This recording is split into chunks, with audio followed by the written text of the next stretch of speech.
All right, well, welcome everybody. There's always a but. So you may notice our new digs here, right? We got rid of the big presidential kind of podium, and we have this sleeker, low-line table here. The new projector, enough light we can finally see the screen. And I've been advised to warn you, there are microphones now in the ceiling, so be careful what you say. Facebook. And on the topic of data, I'd like to welcome our speaker today, Dr. JRudolph, who's a new faculty member. Joe joined us in July of last year. He did his undergraduate degree at Concordia College here in Minnesota. And then he went out to the University of Washington in Seattle, where he went to medical school. And then he flew across the country entirely and went over to Boston and did his clinical pathology residency at the Mass General, and followed that by a clinical informatics fellowship at the Mass General. And then we were able to recruit him here last summer. So Joe is the head of our pathology informatics operations. He's our chief medical informatics officer and plays a really important role in our interactions with Fairview, overseeing the Fairview lab informatics folk and the operations there. And it's really great to have Joe with us here today. He's won a number of awards during his careers to date, but the one I want to mention is the most helpful fellow in Massachusetts General Hospital in clinical pathology, which I think is just a wonderful, the most helpful fellow. So we need an award like that here. I think where's Michelle? We should get that award here. Okay, so today Joe's going to talk to us about the use of secondary data to enhance the value of pathology and lab services. So please welcome Dr. JRudolph.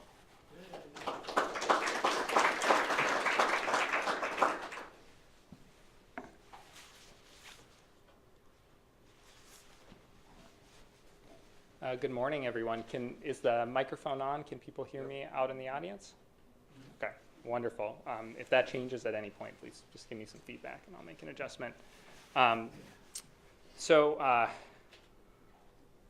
really appreciative of the opportunity to be here this morning and talk to you about the uses of secondary data. Specifically in the context of enhancing the value of pathology and laboratory services. I know that many of our anatomic colleagues are away this week at meeting, but we'll be recording this in perpetuity, and so I'll do my best I have some content that I think will be of interest to that group as well, and so I'll do my best to present that here so that we can share that with them at a later date. So specifically, I'd like to talk about the concept of value in the clinical laboratories and opportunities for our discipline to make contributions in this area. I'd also like to share some background on data in the clinical laboratory, some of the principles of how it's stored and accessed, and additionally some of the ways that I found data helpful in my practice for improving care. Then we'll move on to discuss some work that's underway at the University of Minnesota and Fairview Health Services to put infrastructure in place to expand our toolkit for data analysis. And I'll end by discussing some opportunities for leveraging our data for novel primary diagnostic applications using machine learning sort of under the banner of what we call computational pathology. And my hope is that you'll come away from the talk today with some ideas of how data can be helpful to you in your subspecialty practice and subspecialty labs. I'll plan to talk for about 45 minutes. My hope is to leave a fair amount of time for a discussion with the group at the end of the talk. I don't have any disclosures to make regarding the talk, and I'll strive to remain vendor neutral throughout, so not talk about specific brands or solutions. But if you have questions about specific commercial applications, please just grab me after the talk, and I'm happy to chat then. So this won't be news to this audience, but the United States is in the process of a slow but sustained shift from what we call a volume-based service, so that fee-for-service, getting paid for each individual test that you do, to a value-based service in which there are incentives for providing what is deemed to be valuable care, both in the inpatient and the outpatient settings. And we can debate the particular ways that these incentives have been implemented. I'm thinking in terms of accountable care organizations, meaningful use. You may have heard about merit-based incentive programs, payment models, and alternative payment models. But I think it's really hard to argue with the premise. And Michael Porter, who is at the Harvard School of Business, has been talking about value in healthcare for over a decade now. And for additional reading, I'd point you to his work, which has appeared in a number of venues. But the basic principle is that valuable care is high quality care that delivers meaningful outcomes to patients, and that's delivered in a cost-effective manner. So patients deserve high quality care, payers are seeking cost-effective care, and hospitals are simultaneously trying, even not-for-profit hospitals, are trying to bring in enough revenue to remain solvent. And the value equation is the only model, at least that's been proposed so far, that aligns those interests and brings everybody to the table. And so, I think the question for us in our discipline is, what can pathology and laboratory medicine contribute to in terms of delivering high quality, cost-effective care? When we talk about in vitro diagnostics, inclusive of pathology and laboratory medicine, we only represent about 2 to 4% of the healthcare spend, but we make we have a real effect on the other 96 or 98% of the way that healthcare dollars are spent, both in terms of guiding clinical decision making and downstream care, both which can have positive effects and can have negative effects. And we're uniquely positioned at the intersection of of patients, these three groups: patients, providers, and operations. So which makes us uniquely situated to make contributions to value of care. So what could value mean when we're discussing pathology and laboratory medicine services? I've adapted this from an article that was recently published by James Crawford, who's a very strong advocate for value in pathology and laboratory medicine. And he's the chair at North Shore University Hospital and Northwell, the head of Northwell Laboratories, which is a large academic and community health system not unlike our own. And the proposition that Dr. Crawford puts forward is that if a laboratory looks at itself in terms of simply delivering results, it can be commoditized, right? It can be sent to a national reference laboratory. But what he proposes is that there are many opportunities for us to deliver value above and beyond the individual results that we issue, and that by doing this, we weave ourselves in and make ourselves valuable to the care process across the enterprise. And so some of the ways that we might make contributions is in utilization management to guide and over and under utilization to bring those in, reducing variation in quality across a health system, averting preventable errors that can result in medical harm, decreasing system complexity, so that goes along with standardizing workflows to improve our process efficiency, engaging in clinical decision support to guide efficient and effective test utilization, and developing algorithms for predictive analytics. And you might ask, why am I talking about this now? And this is a really opportune time for us at the University of Minnesota and Fairview Health Services to engage in this work, because there's a lot of exciting changes going on across the health system. One of the areas in which we're seeing a lot of change that has direct impact on laboratory medicine is the integration between Fairview Health Services and another large health system in the Twin Cities Metro called Health East. And we'll be branded under the Fairview banner going forward as that merged system. And this gives us a tremendous opportunity to learn from one another, think about standardizing workflows and adopting best practices to improve the level of care across the organization. It also gives us unique opportunities to think about leveraging our scale. So the test volume and patient volume of this combined organization, it makes us the largest provider of healthcare in the state of Minnesota. And we can think about bringing in tests that we had previously sent out to a national reference lab, where we can now have the volume to insource those tests and we have the scale to be able to efficiently, process all sorts of esoteric samples.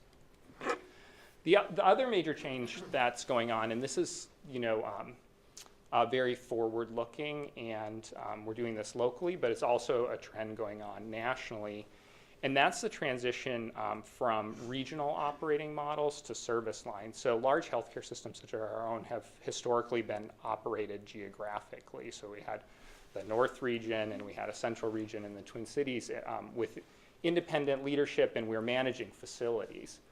The emerging model and consensus on the best way to deliver valuable care and take care of patients is to think along service lines, so organizing the care around individual patient populations. So thinking about complex care, thinking about cancer patients, thinking about how we treat cardiology patients across the system. And that allows us to move away from managing silos and instead focus on delivering consistent and affordable care, engaging the organization in continuous process improvement, and fostering innovation. It also gives us an opportunity to own complexity on behalf of patients. If patients are responsible, when we organize care around a disease group, we take some of the complexity on for that patient and improve their experience, improve the quality of the care that they get, and also, it has opportunities to benefit employees across the organization as well in their experience. But to do this work, you need a lot of data. And, data flow, maybe this is an understatement, it's complicated in the clinical laboratory. So our data doesn't live in just one place. It resides in many places as reflected on our interface map here. So we maintain many niche information systems, and the data contained in those various subsystems needs to be shuttled between a variety of ancillary systems to deliver care. So we push and pull data between our laboratory information system, our instruments, our point-of-care devices, to and from external reference laboratories. We manipulate results with an interface engine to send them across to our local electronic health record or send them across to other outreach clients. We send information to billing systems and patient registration systems. And so, while we think of the laboratory information system as a single entity, it's really a collection of many applications. And, if we're going to do this work about making pathology and laboratory medicine valuable to the whole of the patient experience, we need data that comes from all of these systems. So how does the data get from the system to you?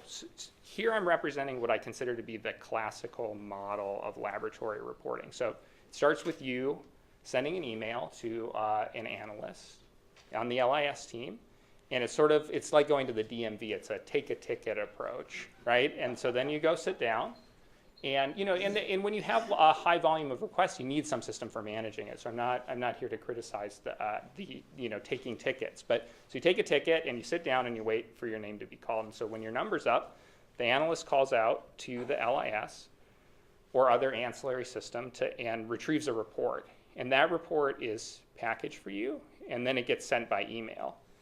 And maybe you catch it as it goes by your inbox, or maybe it ends up in your trash folder.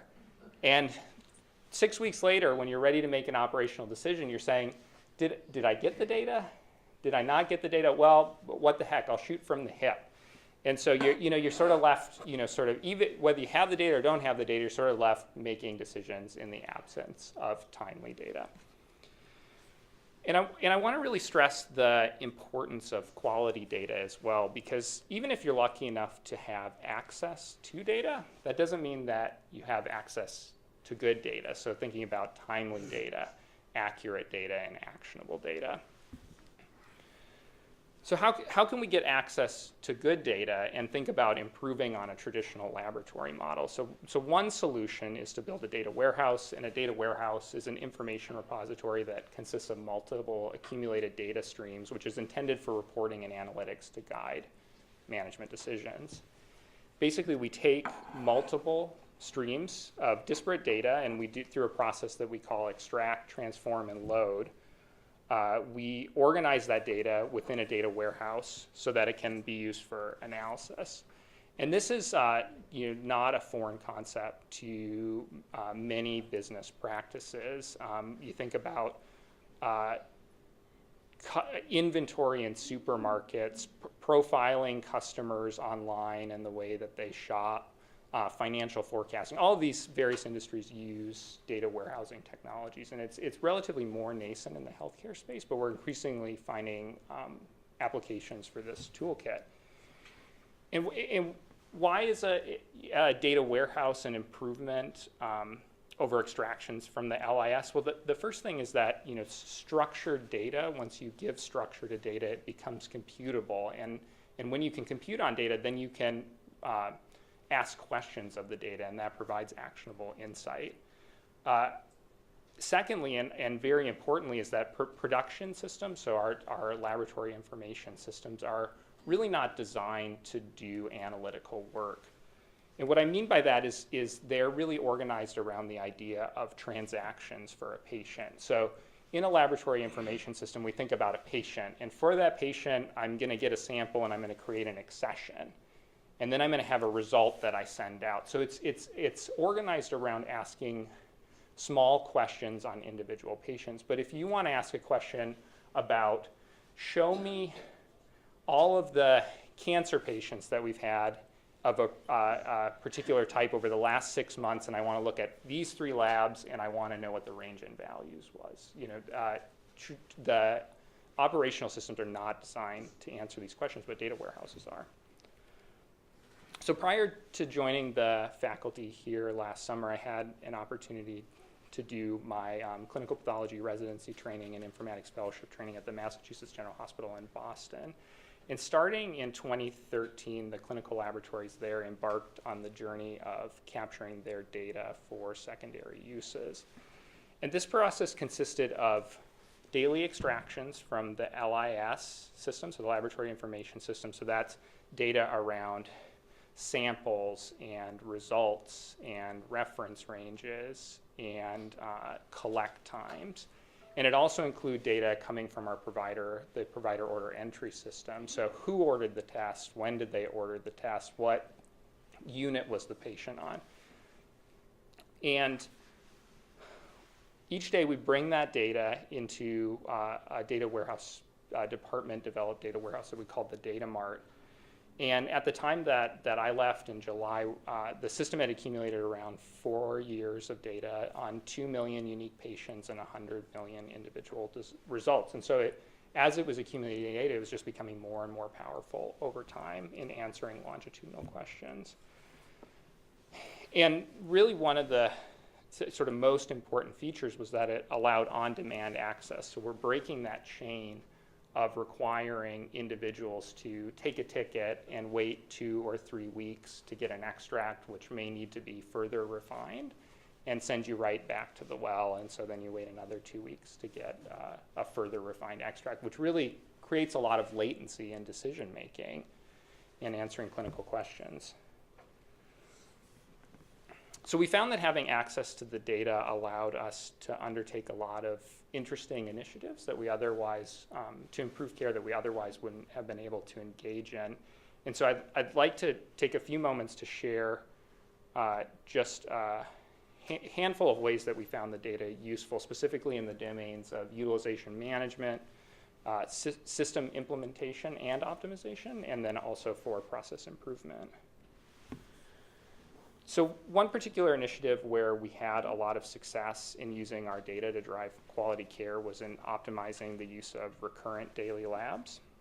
So there's been a lot of interest in daily lab use in the last few years in containing overutilization. We collaborated the Department of Medicine at the Massachusetts General Hospital to establish guidelines regarding the appropriate use of recurring laboratory orders. We also provided clinical decision support in the setting of a clinical decision support alert at the point at which people were placing the orders, so the user interface for order entry. And then we were able to track ordering behavior of orders across the institution and provide weekly feedback for providers who are practicing outside of the accepted guidelines. Here's a look at the assays that are ordered as recurring labs at the Massachusetts General Hospital. And this includes many of the usual players that you might expect. So it's not surprising that common orders are commonly ordered as daily orders. But there are also tests here that piqued our interest because we really couldn't think of reasons why providers would need to order them daily. So it's hard to think of a clinical reason why a patient would need a daily magnesium ordered in perpetuity, or maybe a CBC, but a CBC with a differential, which is a very labor-intensive process for the lab, and probably providing limited benefit to the patient. So here's the CDS alert that we use, which states that daily labs are in general not indicated in most cases, and that they may compromise care. In the event that a provider chose to continue to place an order for recurring lab tests, we'd require an indication from them, a free text indication. So we're not going to stop you from doing it, but if you're going to do it, tell us why you're doing it, so we can sort of be appraised of why tests are being ordered daily. And that information was transmitted onto the data warehouse, where we were able to track the orders and provide, in a semi-automated fashion, feedback to people who are placing those orders. So, a very nice email that said, hey, we noticed that you ordered a number of daily orders last week. Here's our practice and our policy. We'd like you to consider doing this differently, and if you have some questions, let us know. And so that was a very soft, it's not a hard stop, it's a soft stop to engaging that type of ordering behavior, and which we found to be very effective. So this chart shows the annualized daily order volume in green compared to the annualized hemoglobin orders, which we divided by 10 just to get it on the same scale. So this is just, the blue is a benchmark for sort of the overall laboratory volumes. And we began soliciting order indications in April of 2012, and then started the email reminder program in November. And over the 3 years between June of 2012 and June of 2015, we were able to reduce our annualized daily order volume by about 60% and decrease that, and sustain that decrease.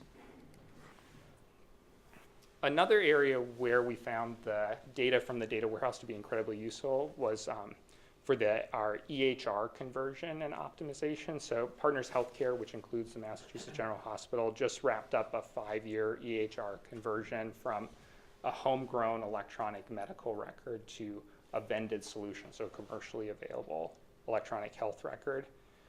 And we made use of the data both in terms of planning the implementation, so making decisions about what sort of tests were ordered frequently and should be on the lab formulary and on the preference list. But we also used it, I think very importantly, for troubleshooting the system go live.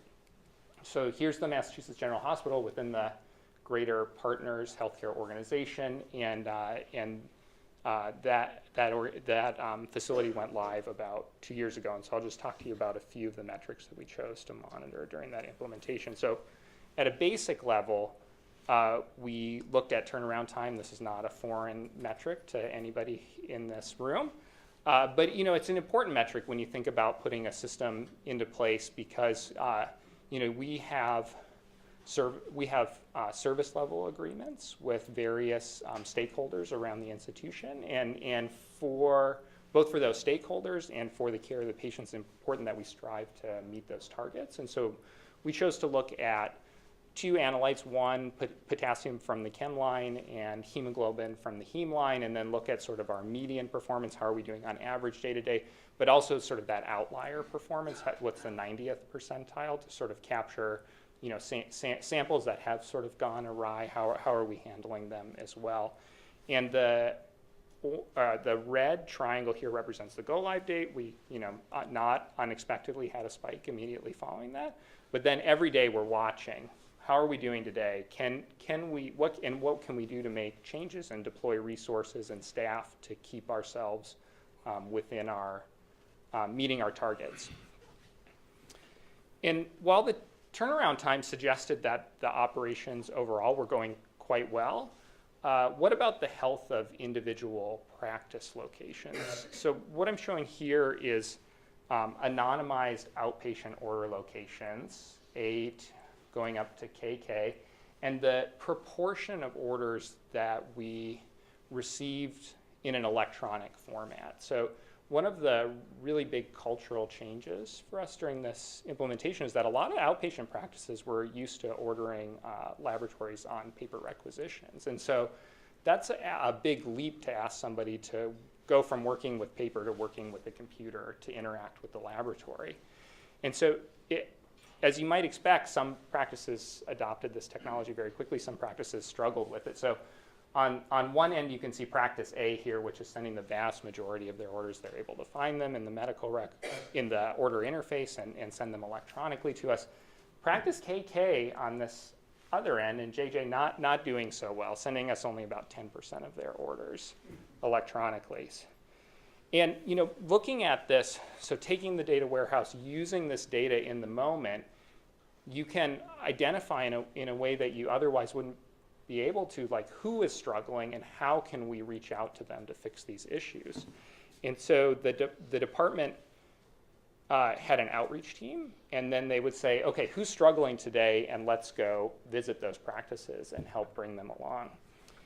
And this really helped to improve the performance of various practices, especially in that immediate post-go-live period. So here are the proportion of orders received through the order interface, so people who are sending us electronic orders in that first sort of 10 days after go-live. And this light blue line represents the outpatient practices. And so those are the folks that we anticipated were going to have the most trouble because they were most likely to be using paper prior to the electronic health record conversion. And you can see that as the department looked at practices that were struggling and deployed those resources over a very short period of time, they were able to bring them up to the point that within about 2 weeks after go live, we were receiving over 90% of the orders electronically, which was a huge win for our laboratory staff. If you consider that you're trying to troubleshoot new workflows sort of across an organization, the lab staff were under a lot of stress and pressure to sort of deliver in that setting. And if they're also having to reaccession specimens, order tests manually, that creates a tremendous burden on an additional work for them. And so identifying practices that were struggling, fixing that at the front end allowed us to do our work more efficiently in the laboratory. The final implementation metric I'd like to share is around the evaluation of our miscellaneous order workflow. And so when we're planning the implementation of a new system, there's a balance around what tests do you build? What are you going to make electronically available for order? Because it's a lot of work to build tests from an IT perspective, and if a test's really only ordered once or twice a year, then that equation may not balance. And so we chose to build tests that were ordered more than 2 or 3 times a month, and that made our menu about 1,800 tests at go live. But we knew that wasn't going to be the end of the tests that we'd have to build, and we needed a proactive way to be able to identify new testing patterns, tests that were sort of coming into vogue and were going to be used in clinical care and needed to be orderable electronically. And so, again, we reach for the data warehouse, we bring that data out on a regular basis and look at miscellaneous orders that are flowing into the laboratory. And they fall into a variety of buckets. So some of these tests are appropriate.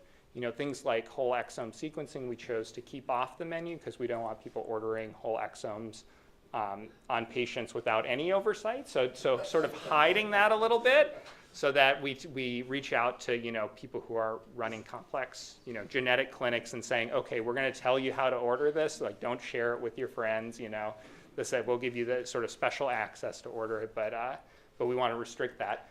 Then there are tests that are already built in the system that people just can't find, and so that we work on synonyms to make it easier for people to access those tests and let them know, hey, you don't have to order it as a miscellaneous. Here it is in the menu, and you can add it to your favorites list.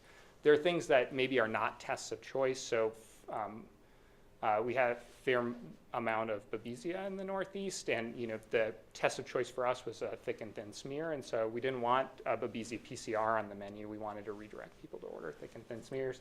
And then there are these tests that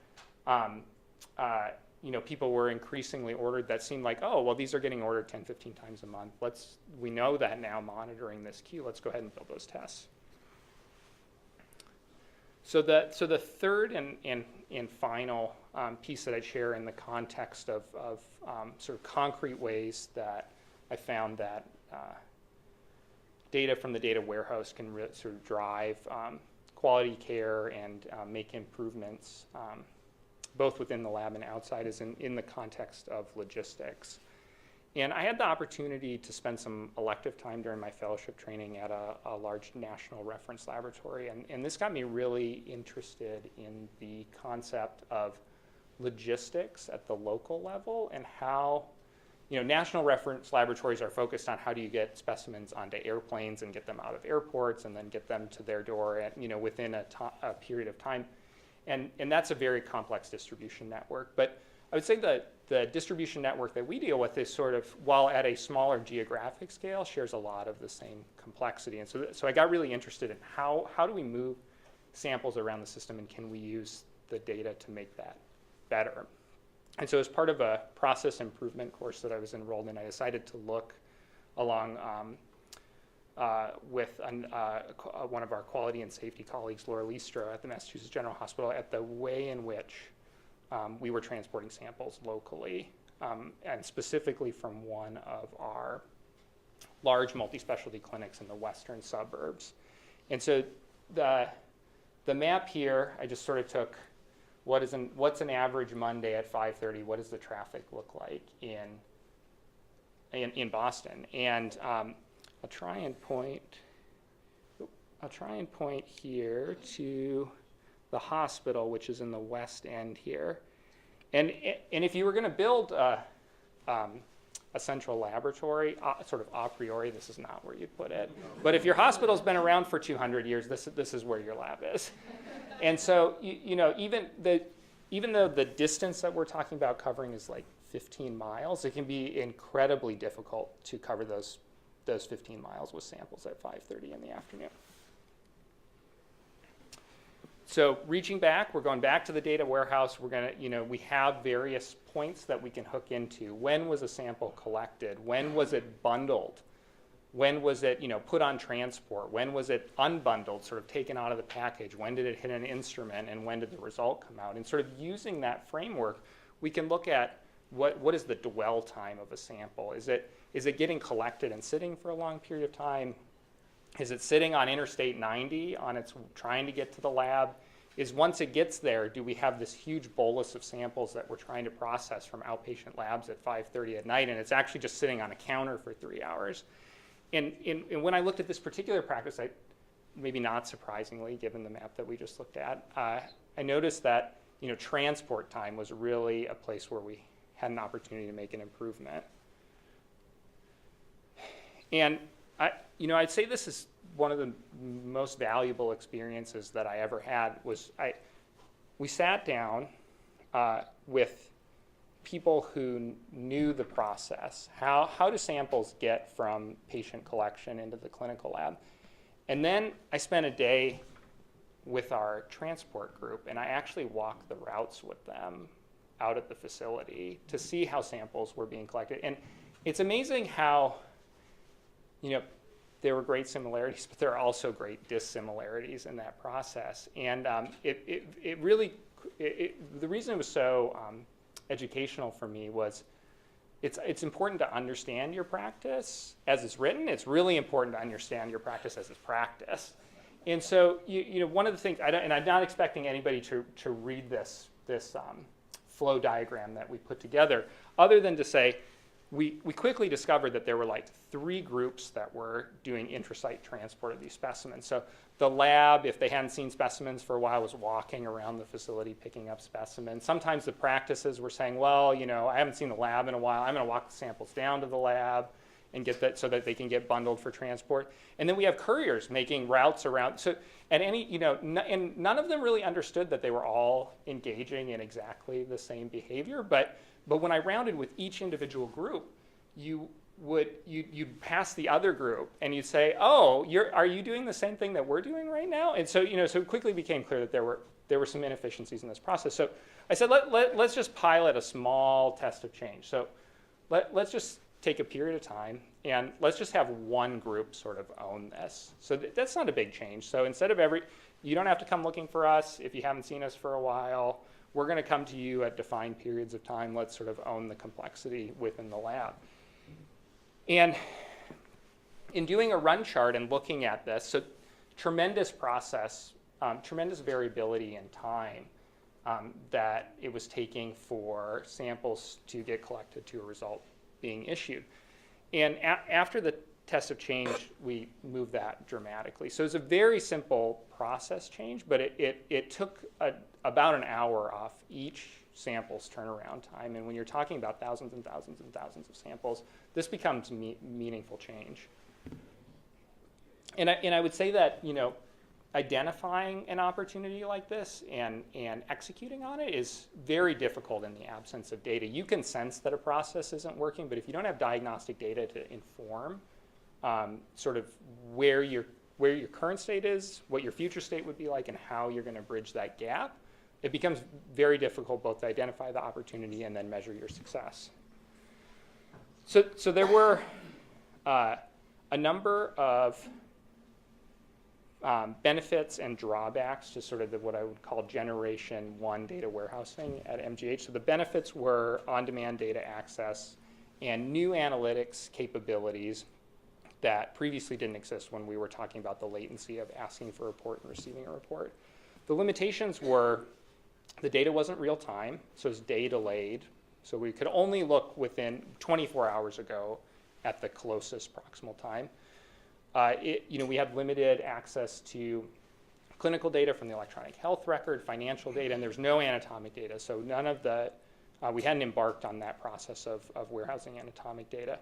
And then, maybe most significantly was that, it required a fair amount of expertise to work to this data. So even if you had access to it, you had to be fairly expert in manipulating data to be able to effectively work with it. And so that resulted in people democratizing data for some, but not all customers in the lab.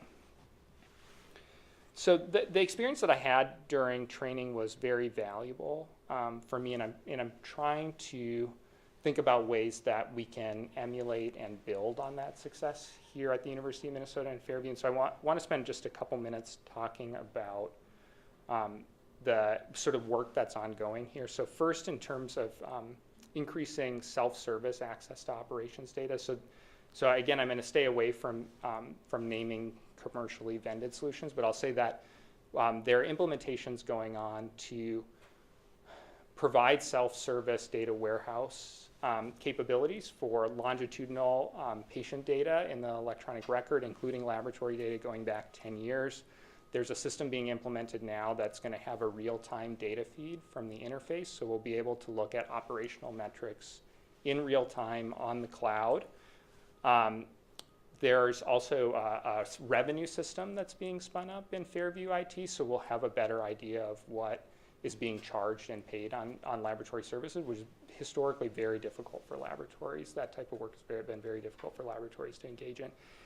In thinking about improving access to research data, Bharat and Andy have been instrumental this year in starting to develop the process to move genomic data over to the Institute for Health Informatics, which is the biomedical informatics department for the University of Minnesota. And we collectively have been working to develop that process so we can begin to share more clinical data out to the research arm to be able to increase the visibility of that data and the accessibility of that data for research.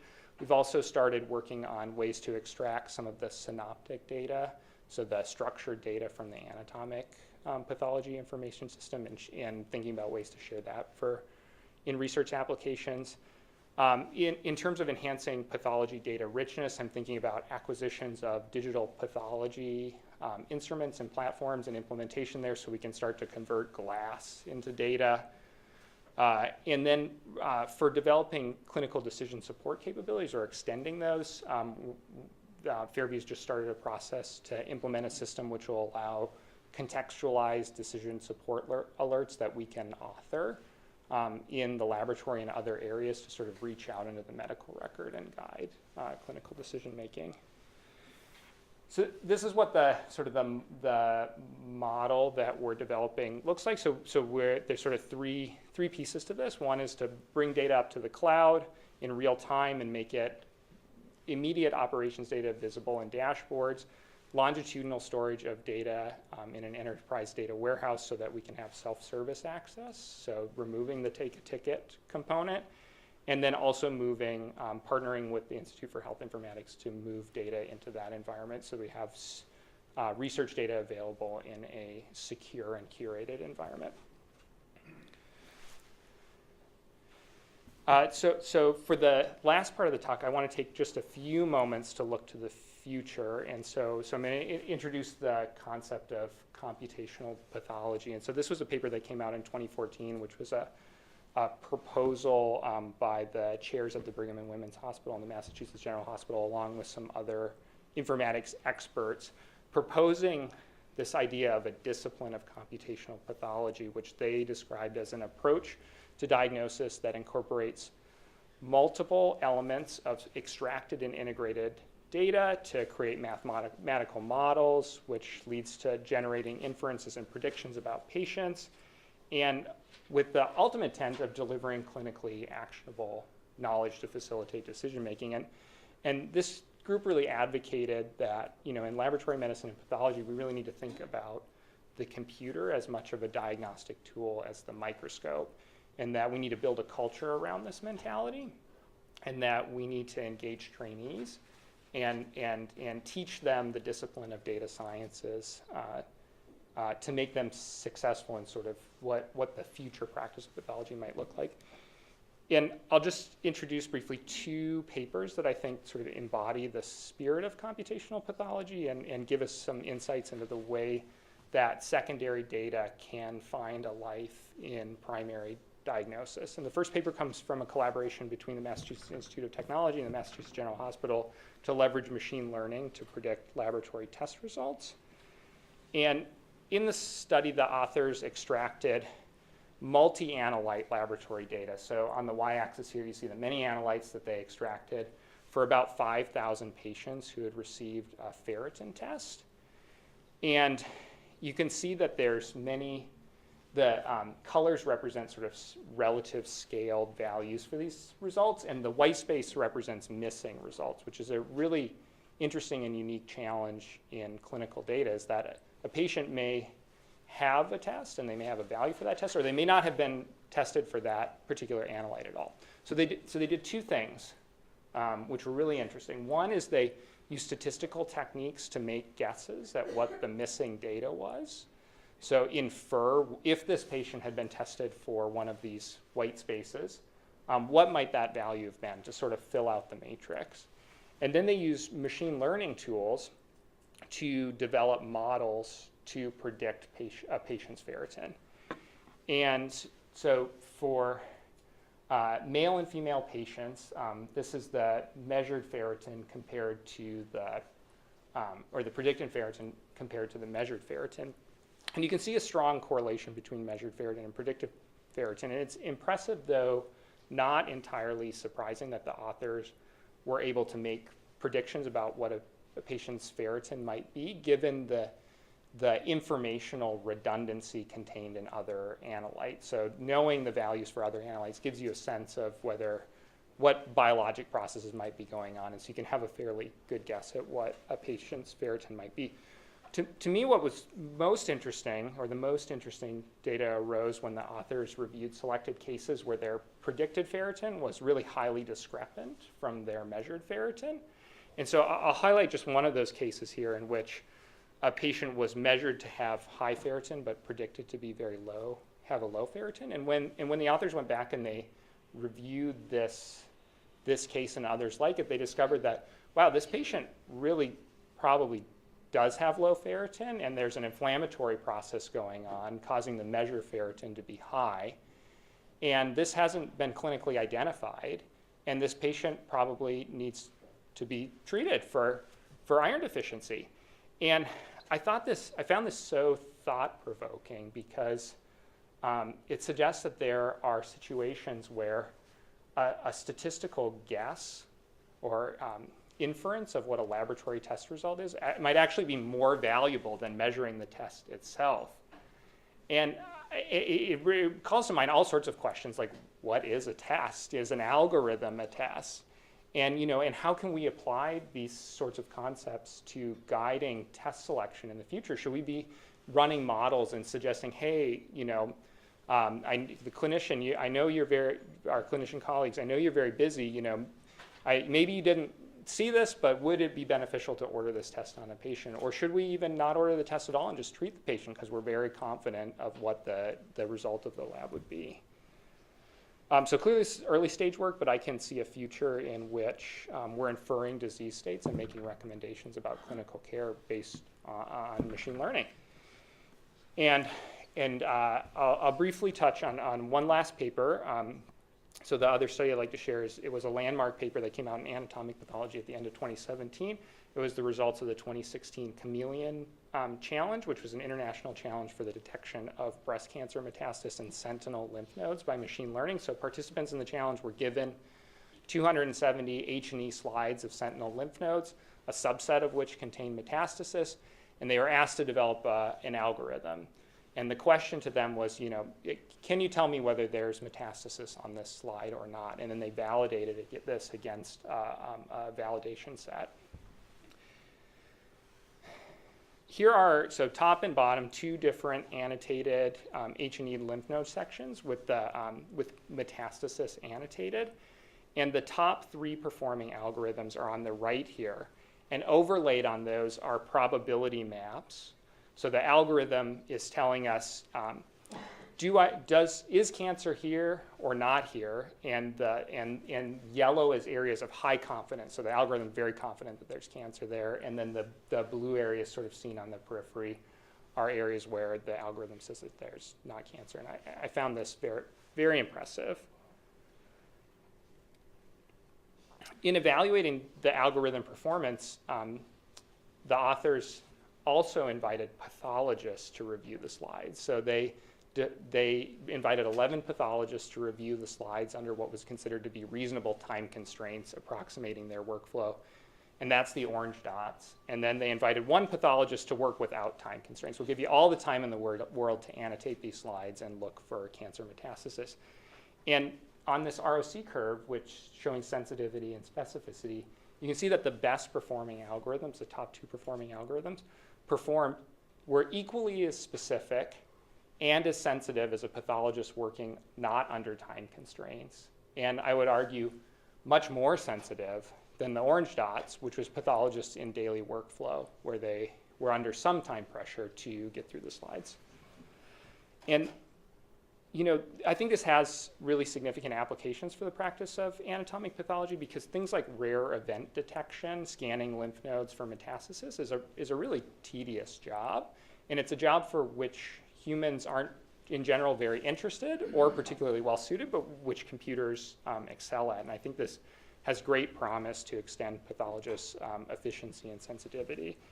And machine learning is getting easier to do, and companies are investing in these technologies for diagnostics. And I don't think it's going to be too many years before we see these types of tools extending, sort of increasing our reach and making us more efficient and effective.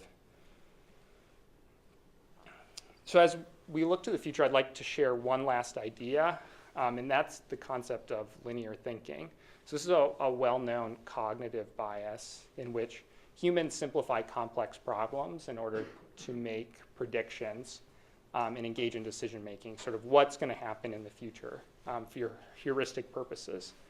And so, over a period of time when a technology comes to market, say we expect it's going to develop at a certain pace, but But technology applications, along with many other phenomena, are complex and tend to not operate on a linear scale. So where we expect a particular technology to be over a certain period of time, when we look at the actual performance of that technology, we find that development is very slow over a period of time, and then it inflects and accelerates in a way and delivers in ways that we could not have foreseen. And so the cliche example of this is to think about cell phone technology.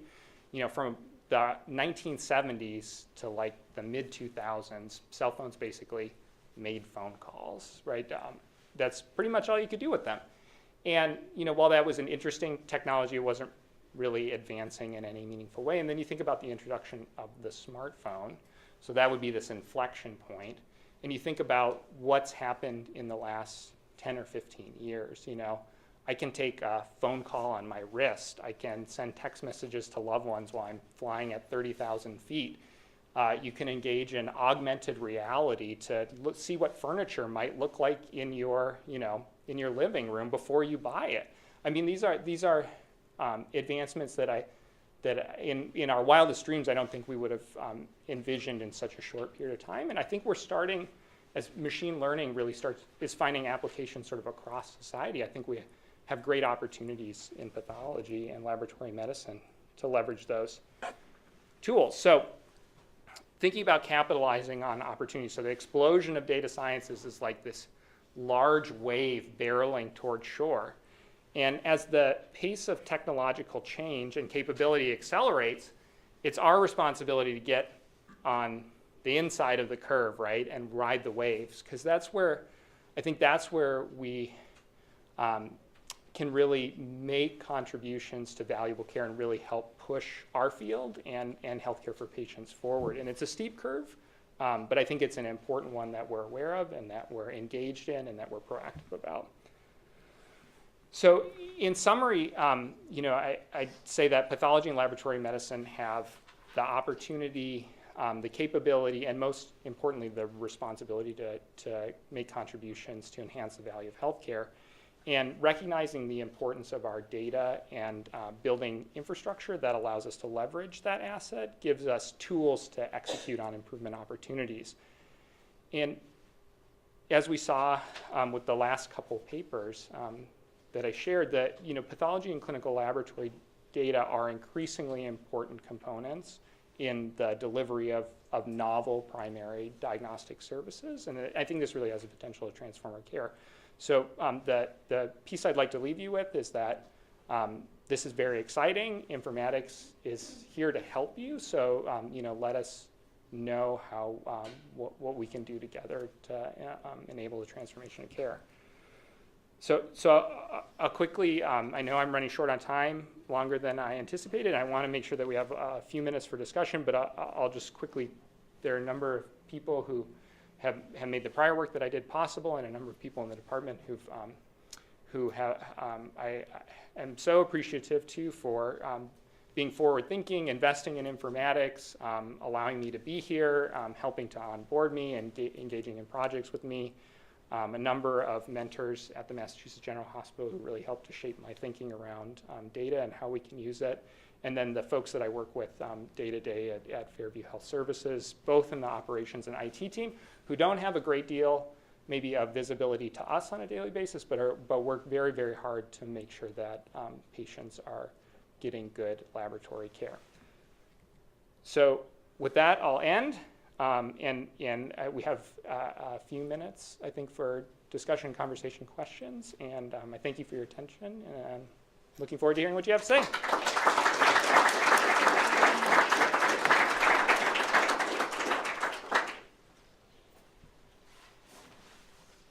Very nice talk, Joe. I just had a quick question. So when I was at Mayo, we did a similar thing of, reproduce significantly ionized calcium, magnesium. Yeah. Yeah. And we were only able to link the utilization to, there was no increase in mortality and morbidity. So at MGH, were you able to better link that to actual patient outcomes? Yeah.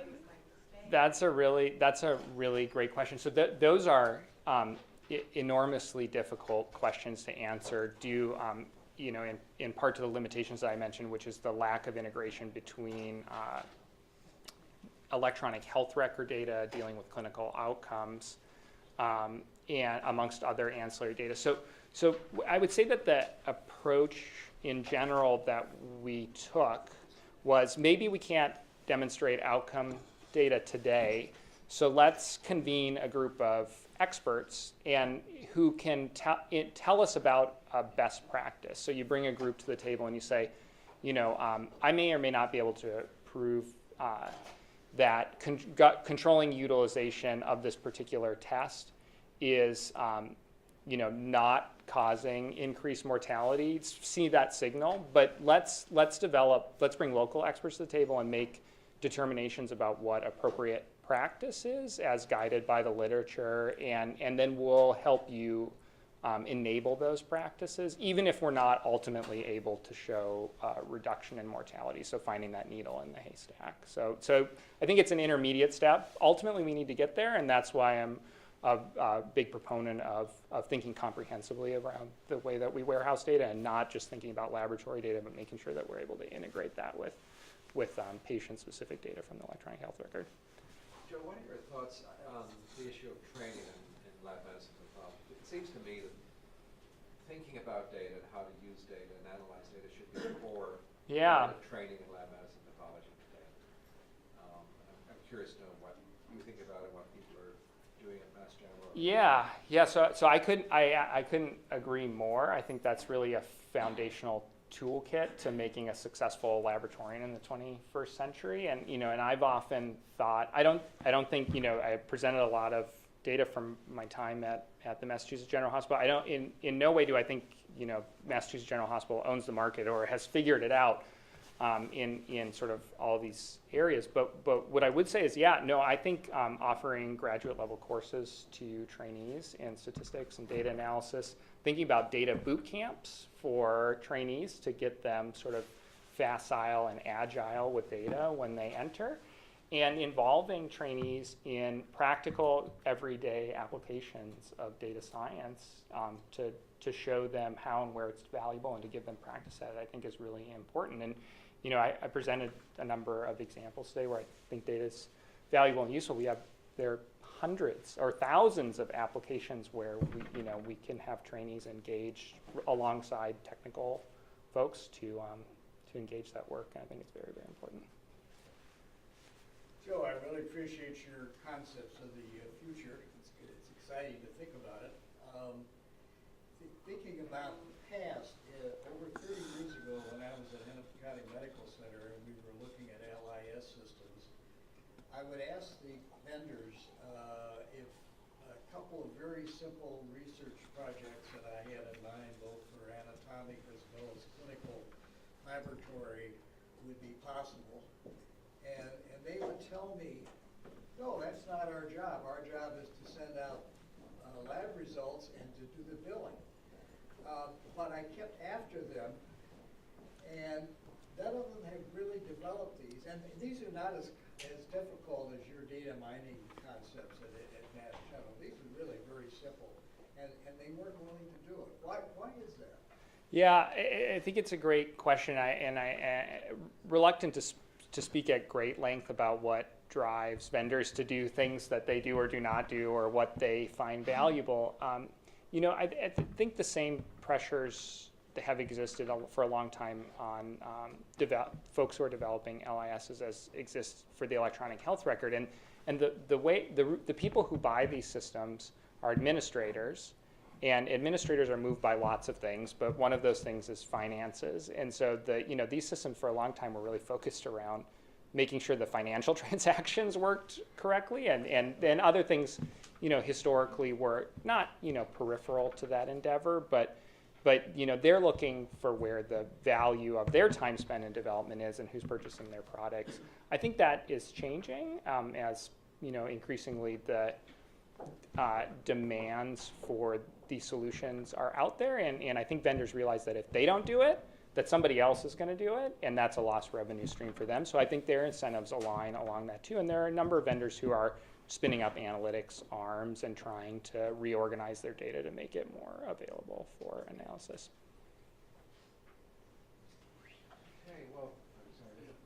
So, a couple of years ago, and I was aware of this, I heard a presentation from the opt-in group from United Health, who do a lot of these things. Yeah. And they showed a very interesting thing, and they did it live with the clinical department. It's interrogating a database in their supercomputers down in Eden Prairie or wherever they are, where they went to 65 million lives and went retrospectively, and someone asked the question, well, what about diabetes? And is there any information we can find about that is predictive for diabetes? So the guy does it live, does this, does that, and whatever. And all of a sudden what pops up is that 2 years prior to the diagnosis of diabetes, the population starts interacting with their healthcare provider more for a variety of different things. Something's going on that's predictive of their getting diabetes. So fast forward to some of the challenges that all hospital systems are under with CMS and whatever. Readmission rates, big problem, and whatever, under 30-day readmission. You know, I wonder if going forward or retrospectively, we might be able to mine data that could tell you who's at higher risk for readmission. Do you need to have them come in and have a lab test, have a home nurse go out and see them, or whatever it is? And I wonder, I'm sure people are doing that, but I wonder what your thoughts are. Yeah, I think that is a very, it is a future-looking idea that could be enacted in the present, and I think what those are types of issues which have tremendous value to patients and the health system, so aligning both those priorities. So I think that's absolutely the type of work that we want to be engaged in, and what I think is interesting and thought-provoking about that is the idea that the signal may be meaningless to others. You know, if you were to look at a particular patient's chart, you'd never observe this type of phenomena. And it really doesn't matter what the signal is. What matters is what the signal indicates and the outcome of that. And I think that's where machine learning technologies excel and what's so exciting about this technology. Oh, great, Joe. Thank you so much.